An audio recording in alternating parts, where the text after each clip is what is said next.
आम कांडेश्वर ग्राम आसलु मो ना रीना महाकुड़ आम आम सब सपरिवार सांग होती माँ दर्शन करने तो ये जी आसती माँ तर मनस्कामना पूर्ण करती छुआ मान मानसिक कर समस्ते लंडा होता माँ पाखे जहाँ मानसिक कले भी पूर्ण होता है तो माँ को ये कामना समस्त भलरे रखी था जगतवासी कल्याण हो समस्त को सद्बुद्धि दिंतु। लोभी ठाकुराणी यांकर महिमा अपार ये होचंती त्रेतया जुगर देवी वास्तव में त्रेतया जुगरे रामचंद्र जेतेबेले रावण को विनाश कले रामचंद्र सवंश एवं भक्त मान साथ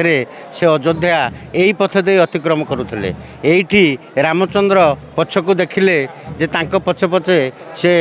लंकदेवी आसुचंती एठी से पचारिले तू तो लंकदेवी थिलु लंकारे रावणर सवंश को विनाश कलु पुणी तांको लोभ करिकी तार वंश विनाश कलु मो पछरे काहींकी आसु सेठू कहले मु अयोध्या तुम साथ जीवी तापर रामचंद्र कहले नाही तमे जीवनी तमे जेहेतु लोभ करी रावणर वंश विनाश कल मो वंश विनाश करने को सुजोग देविनी तमे एठी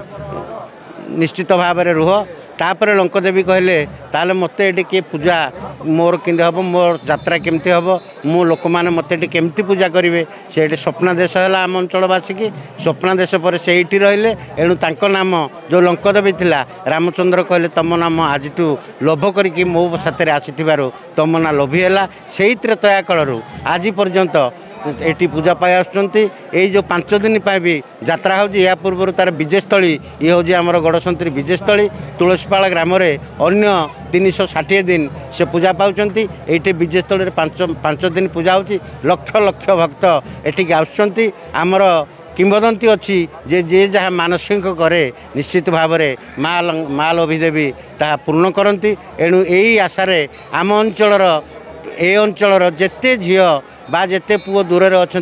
समस्त प्रथम जेते संतान हे निश्चित भाव में मुंडन करने निमित्त आज दिन में माँ पाखक आशीर्वाद भिक्षा निश्चय आसवे एणु ए गहल चली आगामी 5 दिन निश्चित भाव में अनुष्ठित हम आपण मैंने भी बहुत संख्यार आमके ये आसत आपण मान अंचल वास्तव आपण मानक मोर लोभीदेवी तरफ अशेष अशेष धन्यवाद।